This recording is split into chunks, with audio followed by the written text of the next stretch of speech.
Olá, amigos. Aqui estamos nós para mais um aprendizado, para mais um trecho, né, do capítulo que estamos estudando. Estudamos o capítulo 5, vimos a parte um e agora a gente vai ver a parte 2. Tudo bem, Márcia?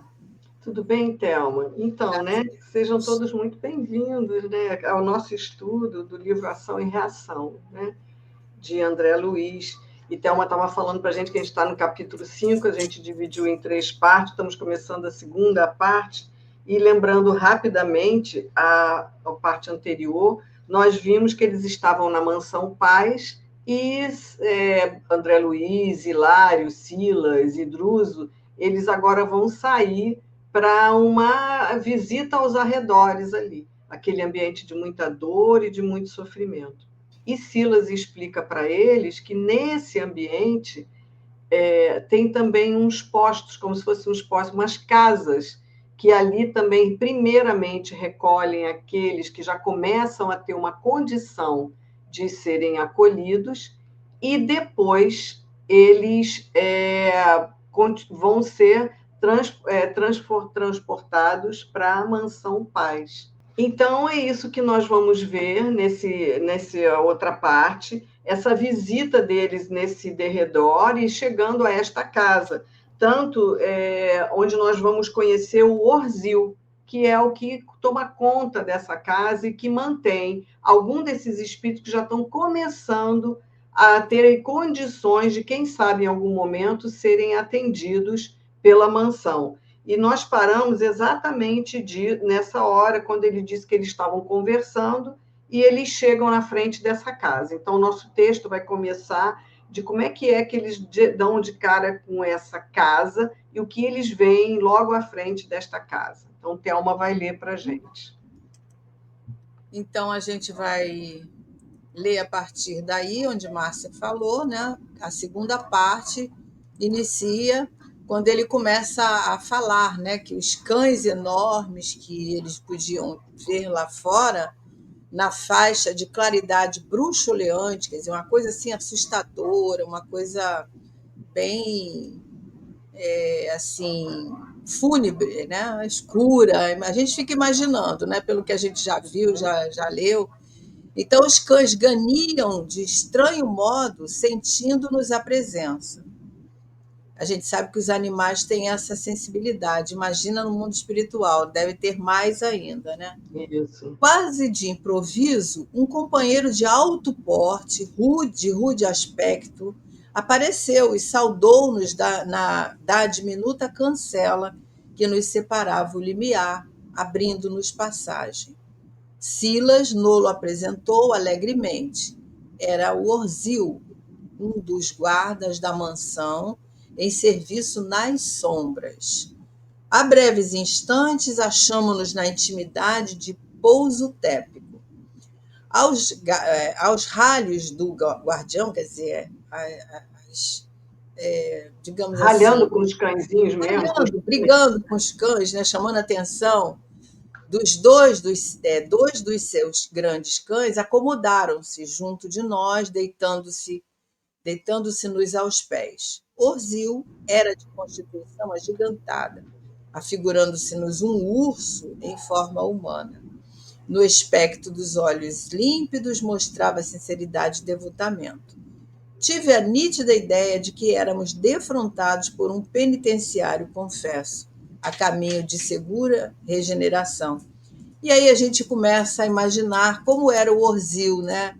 Pelo que descreve aqui, a gente imagina aquele homem forte, né, de grandes músculos, que estava ali, como a gente vê nas nossas penitenciárias aqui, por exemplo, aqueles guardiães que ficam. São pessoas que têm essa proporção física, né? E necessária, naturalmente, para impor uma certa autoridade, né, diante aqueles seres ali envolvidos nas sombras. Imaginemos, pelo que a gente viu lá dentro, a gente pode ter uma vaga ideia do que é encontrado ali fora, né?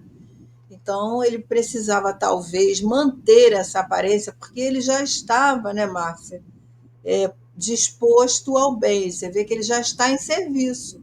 Ele está ali como se fosse. Como não? Ele é um guardião, né? Então, é bem Exatamente. interessante. E a gente viu porque Silas já explicou isso, né? Que esses que foram acolhidos pela mansão, depois eles também passam a ser trabalhadores, porque isso Isso, também como a gente viu parte, naquele trecho, é. isso faz parte do processo regenerativo deles. E mais, ninguém mais do que aqueles que viveram naquele ambiente conseguem entender aquele ambiente e poder atuar ali com segurança, não é?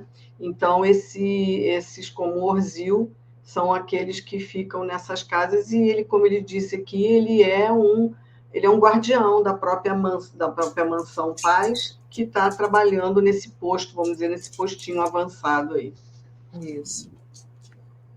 E aí, André diz que na sala estreita e simples alinhavam-se alguns bancos e acima dos bancos, acima deles ali, salientava um nicho ovalado, em cujo bojo havia uma cruz tosca, alumiada por uma candeia estruturada em forma de concha. Afastou-se Orzil para sossegar os grandes animais menos domesticados no interior da choupana, e enquanto isso o assistente nos informou. É um amigo de cultura ainda escassa que se comprometeu em delitos lamentáveis do mundo. Então, nesse nicho, né, digamos assim, um cubículozinho ali ovalado, estava lá um espírito que ele vai descrever aqui agora. Então, o Silas vai explicar quem é o Orzil, né?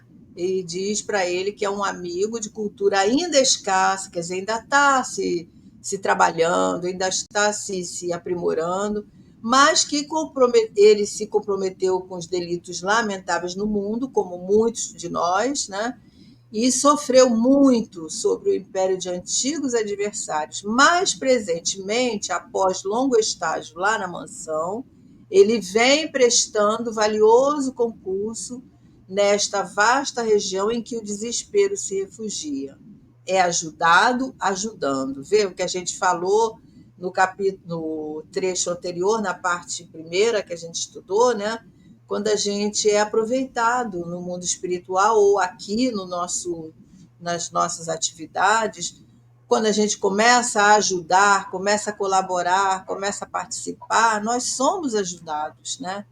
E lá, ao contrário, ele é ajudado pela equipe espiritual e, ao mesmo tempo, ele se propõe a ajudar.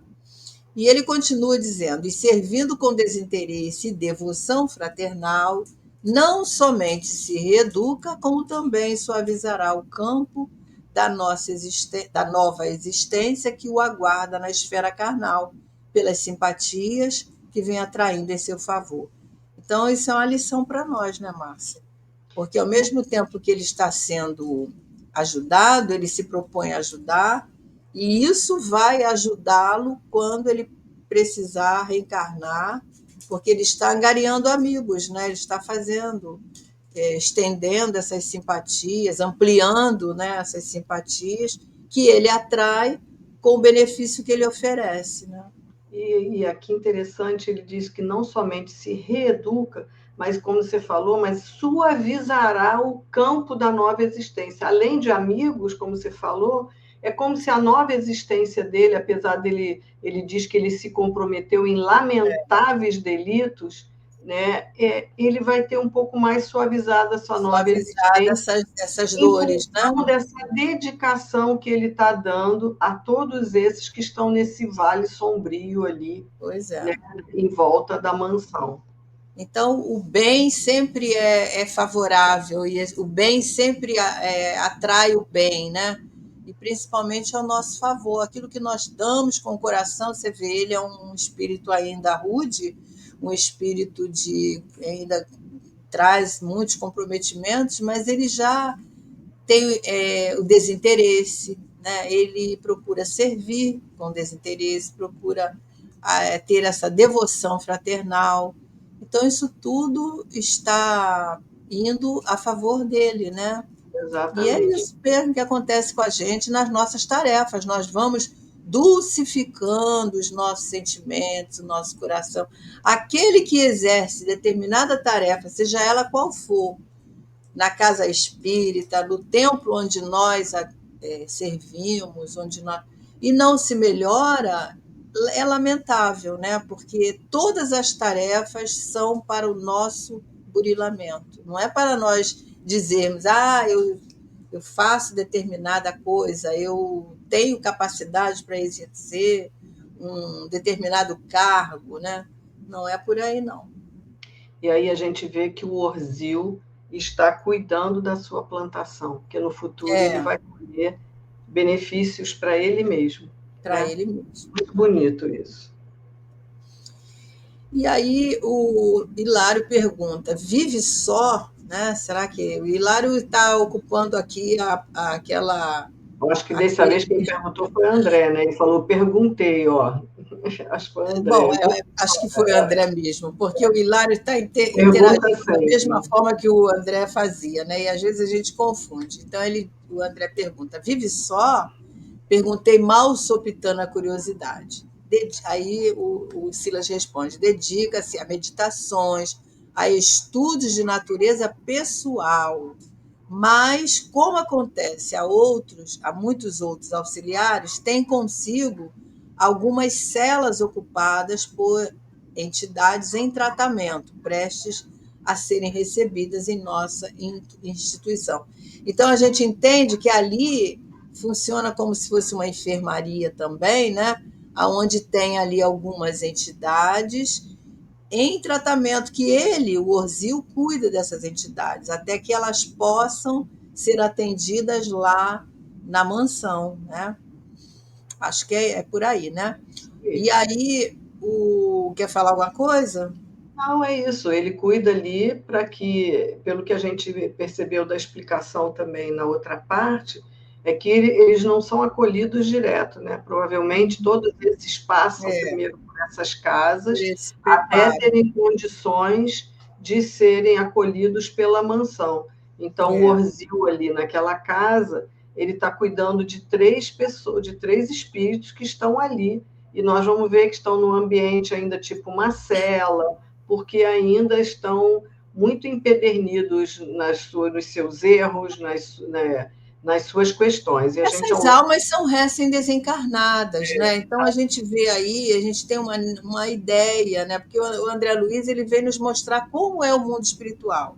Então a gente começa a ter uma ideia de o que acontece com as almas que desencarnam, né? Como é que elas são atendidas? Nesse caso aqui, são almas muito comprometidas, né, Márcia? Então eles têm esse atendimento diferenciado aí na questão assim mais que seria que a gente podia dizer, né? Não sei se pode, mas vamos dizer assim normal, né? Mas é todo esse processo, você vê, eles desencarnaram, eles foram socorridos, agora eles vão passar por essa tipo uma enfermaria, até poder ir para essa mansão que seria assim um local também que não é como o nosso lar, é uma pequena, um pequeno, como é que posto de diz? atendimento ali que eles se preparam ou para ir adiante ou para reencarnar imediatamente, né? E para voltar. E a gente vai ver aqui que ele tem 3, e nós vamos conhecer as histórias desses 3, e porque a gente lembra que logo no início do capítulo, Silas falou que nós vamos ter um grande aprendizado da lei de causa e efeito. Aquilo que fazer... Você falou aí daqueles que se preparam até para reencarnar, a gente viu isso, acho que no capítulo 2 ou 3, né? O Druso preparando esses retornos desses espíritos. Vejam, eles são espíritos super comprometidos e ali mesmo é organizado esse preparo quando eles necessitam de retornarem, né? É muito interessante esse capítulo, é um capítulo muito rico, que a gente está fazendo em 3 partes, Márcia, mas olha, tem coisa para a gente estudar muito, né? Porque a gente vai falando, a gente vai lembrando de outros pontos importantes, então é de muita riqueza para todos nós. E ele fala aqui, né? Tem consigo, né, que são 3, algumas celas que ainda precisam estar em celas, né? Que nós Pois vamos é, pois ao é. longo Celas, dessa. a gente entende que estão presos, né? São Exatamente. celas, estão ali, vamos dizer assim, sem Nos ainda que não comunicação, têm condição de serem soltos, de libertos, serem né? isso. Então, aí o André, ele diz aqui, né, nesse ponto de entendimento, Orzil voltou até nós e o assistente interpelou-nos com bondade. Como passamos de serviço? E aí ele fala: muito trabalho, chefe. Respondeu ele com humildade. A tempestade de ontem trouxe imensa devastação. Creio ter atingido muito, creio ter havido muito sofrimento nos pântanos. Percebendo que se referia aos precipícios abismais em que se debatiam milhares de almas infelizes e conturbadas. E aí Hilário vai perguntar, mas olha só, ainda tem regiões mais tenebrosas, né? De Tenebrosas. maior sofrimento. É muita coisa, né, que a gente vê quando a gente estuda com André Luiz, porque sem André Luiz nós não teríamos essa Essa ideia noção, né? de como é o mundo espiritual e principalmente o mundo inferior, né? Então, precipícios abismais. Quer falar mais alguma coisa? Não, é isso. E a gente vem vendo isso nos livros, mas que a gente saiba também que tem esses mundos, mas tem mundos intermediários, tem mundos que são bons, que a gente já tem condição de ser acolhido. Então, que a gente não fique na nossa mente achando que só existe quando a gente Verdade. Isso. encarna esse tipo, porque a gente sabe que cada mundo desses são criações mentais. Estados da mente, de estados da Estados da alma. nossa mente, os estados doentios da nossa mente é que criam esses mundos. E se os nossos estados mentais são no bem, nas coisas boas, nós vamos para lugares onde também pessoas, espíritos que, como nós, pensam. Então, que a gente Isso. fique sabendo que nós temos todo tipo de locais e todo tipo de criações mentais. E nós É. vamos para aqueles lugares onde a nossa mente se afiniza. O objetivo aqui não é para que nós fiquemos alarmados, amedrontados, apavorados, não. É para nós conhecermos a diferença entre o bem e fazer o mal, né? A responsabilidade que nós temos diante das nossas escolhas e constatar que há sobre todas as coisas um efeito, sobre tudo aquilo que a gente faz, né? Toda causa tem, toda ação tem uma causa e toda ação repercute uma consequência, né? Exatamente, mas sabendo que mesmo nesses Deus é abismos, amor, ele a gente fala não pode ali, esquecer disso. isso, mesmo nesses abismos, como ele fala, eles nunca estão sozinhos. De maneira nenhuma. É só dar uma levantada da mão, mudar um pouco o coração Orar, e a mente, né? orar, eles automaticamente eles são acolhidos. Com certeza. Então, continuando aqui, né? Bom, Acho que é aqui Hilário que continua acho que não perguntando, sei né? se é Hilário ou André que Acho que é Hilário. pergunta: e não será possível atingir semelhantes lugares para aliviar a quem padece? Ou seja, não é possível nós irmos lá socorrer essas almas, né? E aí o Silas esboça aquele Eu acho sorriso, que é né? o Orzil, né? Ele fala nosso novo amigo. Acho que aqui é o Orzil, então, que responde. Nosso novo amigo esboçou dolorosa caratonha de tristeza e resignação, e ele fala: impossível. Né? Como quem se punha em socorro do companheiro, aí o Silas vai falar agora. Os que se agitam nessas furnas jazem, de modo geral, quase sempre, extremamente revoltados. E na insânia a que se entregam, fazem-se verdadeiros demônios de insensatez. É necessário se disponham à conformação clara e pacífica para que, ainda mesmo semi-inconscientes, consigam acolher com proveito o auxílio que lhes estende o coração. E como se quisesse passar a demonstração do que asseverava, convidou-nos a inspecionar às células próximas. Então, eles estão aí, né, Márcia, numa situação de revolta muito grande, de uma insânia, ou seja, uma insensatez, uma inconsciência total, que eles são bravos, são como se fossem esses agentes do mal, eles chamam demônios aqui, né? Estão totalmente envolvidos pelos obsessores, pela aquela corja, né, que acompanham eles. Então é necessário primeiro essa esse socorro ali, né, até que eles consigam. Ele fala, é necessário se disponham a conformação clara e pacífica para que, assim mesmo, inconscientes, eles consigam colher com proveito aquilo que atende aos seus corações, ou estende, Porque né? É é, oferecido aos seus corações. ele estava o Orzil falando dos abismos depois daquela tempestade que a gente viu em outros capítulos, falando do barulho que era fora e tudo dessas tempestades. E aí ele fala que é impossível, né? Que quando o Hilário pergunta, né? Se não, a gente não pode trazê-los. Ele diz que não, porque. E aí Silas explica, porque eles ainda são extremamente revoltados, insanos, e são verdadeiros demônios. Como é que você vai acolher aquele que também nem quer isso? Né? Então, ainda mesmo aí, ele diz que ele só consegue, mesmo aqueles que estão semi-inconscientes. E aí eles conseguem pegar e acolher, que a gente vai ver mais ou menos o caso desses três, que nós vamos ver ao longo desse capítulo. E ele vai olhar, são convidados a olhar essas 5 células, essas 3 células, que tem 3 espíritos lá acolhidos, mas que a gente vai ver que também não são, ainda não estão fáceis, não, né? Não. A gente fica pensando, né? A nossa mente fica procurando algo para concreto para a gente analisar, né? E a gente fica pensando assim, numa prisão de alta periculosidade, onde estão ali vários elementos, né, perigosos. Se a gente quiser adentrar esses locais e ir lá falar do bem, do amor de Jesus, não é possível, não é possível, porque eles não querem ouvir isso. E a gente vê mais ou menos é isso, né, que ocorre ali. Eles não querem, eles não estão prontos, eles estão revoltados, eles estão inconscientemente agressivos, né? Então, não tem como.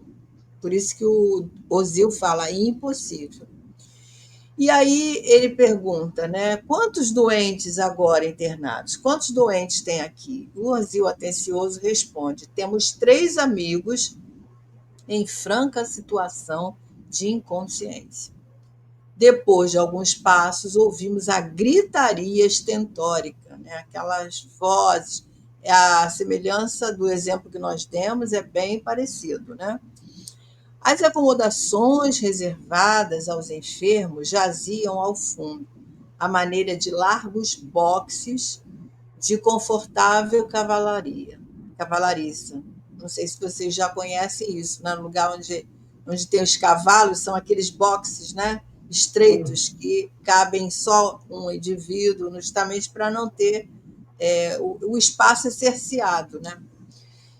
Essa é a figura mais adequada à nossa tarefa descritiva, porque a construção em si denunciava rusticidade e segurança, naturalmente adstrita aos objetivos da contenção. Então, nada muito frágil, coisas fortes, né, onde pudessem reter aqueles indivíduos. À medida que nos acercávamos do refúgio, desagradável odor nos afetava as narinas. Respondendo-nos à inquirição íntima, o Silas fala, né? Porque ele estava ali pensando em perguntar, mas nesse instante o Silas percebe e vai falar com ele, vai dar a resposta a ele, né? Que seria aquele odor terrível que chegava ali nas narinas de todos, né? Você quer falar alguma coisa referente Não, aqui? acho que não, acho que a gente pode seguir mesmo adiante. Então ele fala: vocês não ignoram que todas as criaturas vivem cercadas pelo halo vital das energias que lhe vibram no âmago do ser.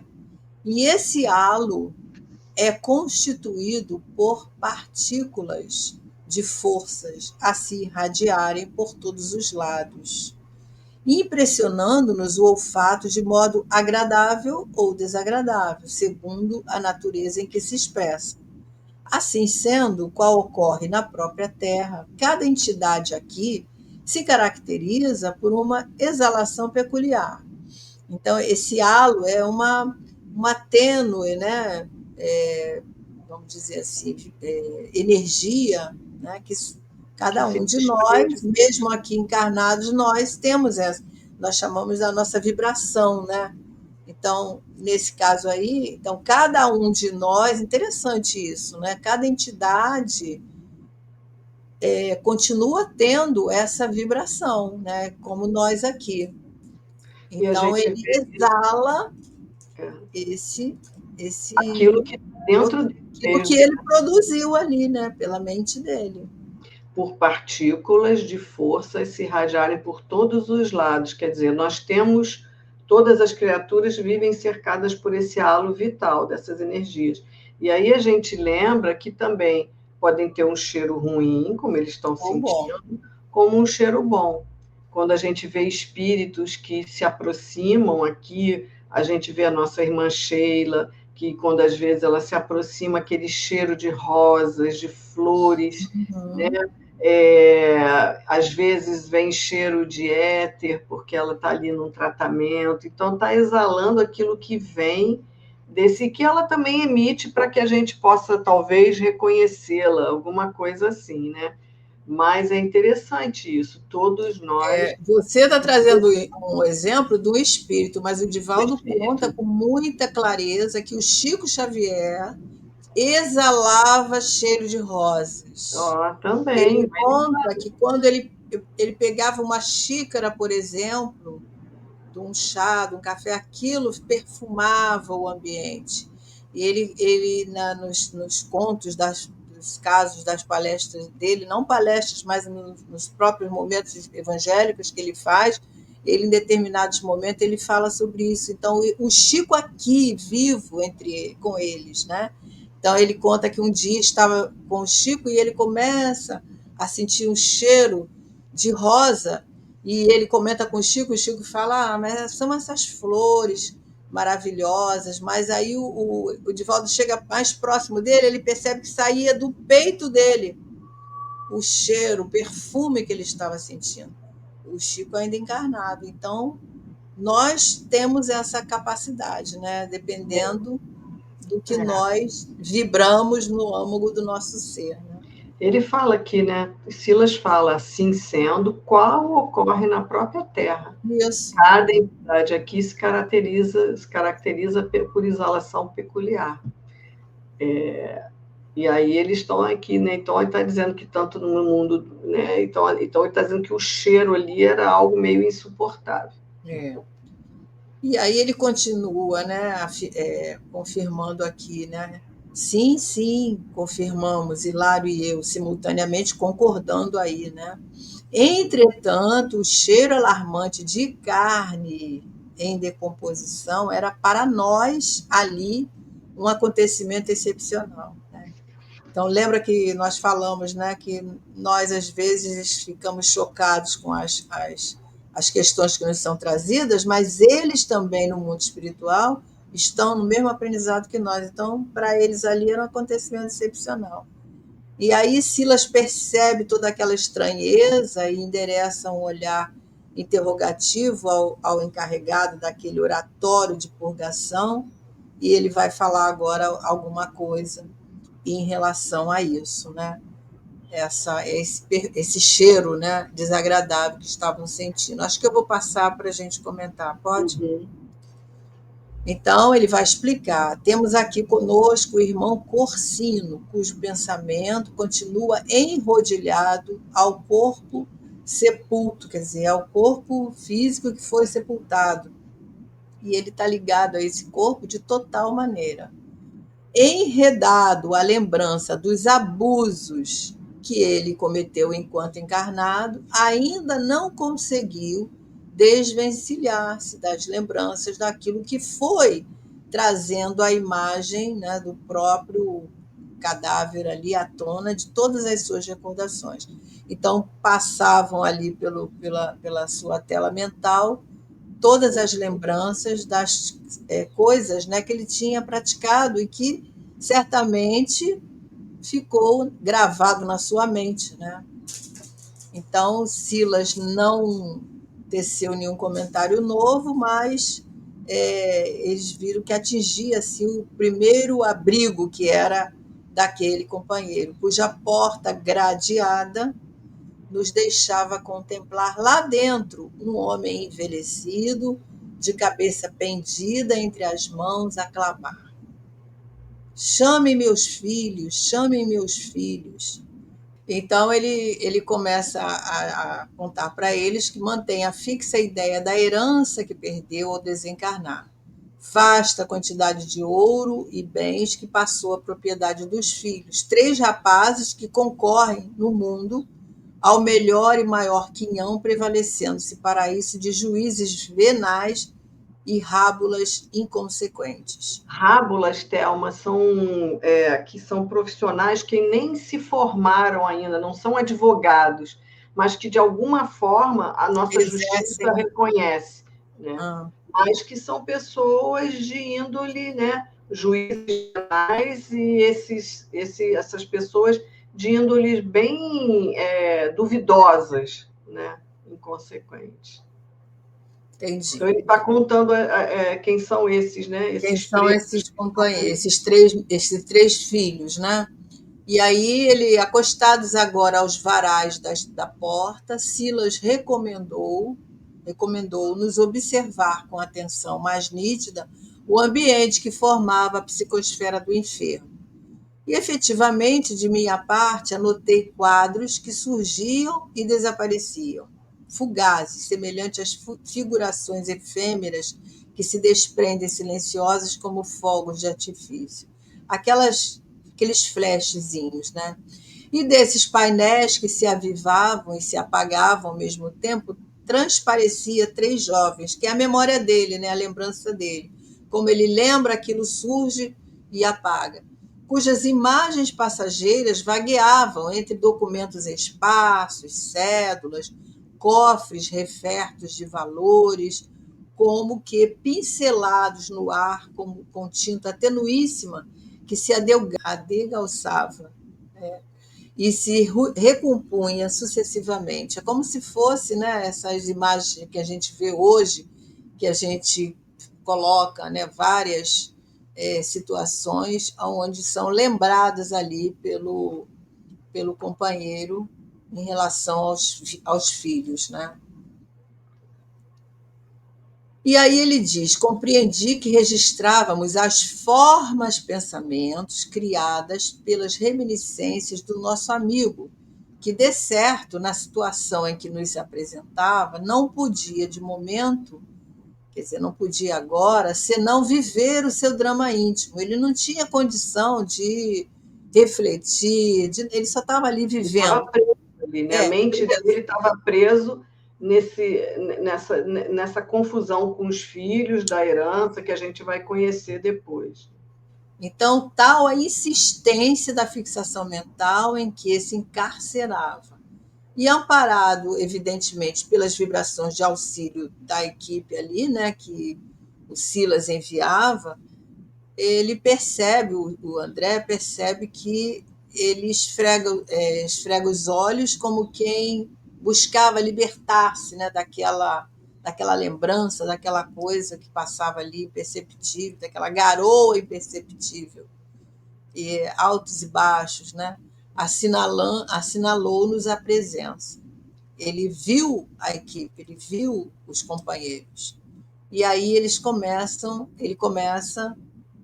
avança, né, de um salto para eles, apoiado nas grades que separavam, e grita: quem são vocês? São juízes? Juízes, quer dizer, a tela mental dele estava tão fixa nesses pontos, que eles veem ali aqueles que vão ali, vai cobrar dele, né? Cobrar sobre os atos que ele praticou. Então, você vê que situação lamentável, né? E aí ele derrama lamúrias, né, que realmente vai tocar o coração dos companheiros. Fala um pouquinho aí que eu já falei muito. Esse aí, então, é o irmão Veiga, que ele está aqui lembrando. Ele tem 3 filhos e ele vai. Nós vamos parar aqui, porque na última parte nós vamos ver a história de cada um desses 3 aí. E vamos aqui começando pelo esse irmão, que ele está na mente com a herança dele que ele deixou e com toda a consequência do que os filhos emitem de emanações para ele desencarnado. Então, o André está explicando que ele via ali todas as formas, pensamentos daqueles que estavam lá. Então, tudo aquilo que estava na mente desses 3, e aqui ele está falando no caso do irmão Veiga, eles estavam vendo. E ele disse que às vezes essas formas vinham, saíam, iam, saíam, mas é o que estava no íntimo de cada um. Tal, ele fala da insistência da fixação mental e que esse irmão Veiga se encarcerava. Então, ele vai depois, na próxima parte, ele vai contar essa história dele, e a gente vai ver pelas explicações do Silas, né, que o que se transformou esses filhos, mas muito em função da educação que ele deu para esses filhos. Então, tudo a gente vai podendo ver a questão da ação e da reação, da causa e efeito, né? E uma coisa também interessante, Márcia, para a gente pensar, né, refletir, essa questão do pensamento, essa forma de pensamento. Nosso pensamento, ele pode materializar essas formas. Você vê aí que os espíritos visualizam.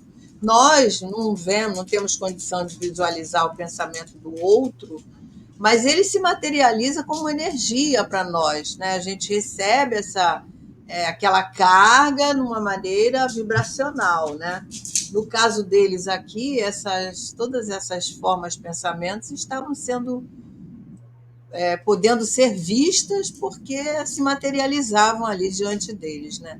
Então, como a gente tem responsabilidade com os nossos pensamentos, por isso a gente tem que exercitar, né, os nossos bons pensamentos, pensar no bem, nas coisas boas que nós podemos irradiar, né? Então nós vimos o irmão Corsino, que continua preso ao corpo sepultado, e nós vimos o irmão Veiga, que está preso aos 3 filhos e na herança dele. E aí a gente vai conhecer melhor a história desses 3 irmãos, dessas 3 personagens que estão nessas 3 celas, que, como nós vimos, parecem como se fosse um estábulo, né? Umas celas bem rústicas, porque eles não podem ali serem libertados, né? Quer dizer, eles não têm noção nem de que eles podem sair dali, né? Em pensamento e tudo, mas estão como se fossem presos. E aí é isso, na semana que vem a gente vai continuar e finalizar esse capítulo. A gente espera que vocês estejam acompanhando, e nós pedimos também que vocês não deixem de colocar, né, o seu like em que canal você está assistindo, seja do Jorge Niemeyer, da TV Nova Luz, ou de outro canal parceiro. Não deixa de dar o seu like, porque isso ajuda muito os nossos canais para que a gente possa manter esses estudos. Não é isso, Thelma? Então, até semana que vem. E a gente também diz para vocês que se houver alguma dúvida, alguma questão que ficou mal entendida, vocês podem colocar no chat que a gente lê, né? Depois podemos responder dando referências bibliográficas para vocês pesquisarem. Não guardem a dúvida. A dúvida faz parte do processo de aprendizado. É bom termos dúvidas. Então, coloquem aí para nós. Fiquem à vontade. Então, Márcia, até a próxima semana. Até a semana que vem. Se Deus quiser, porque Ele quer. Fique com Deus e até lá.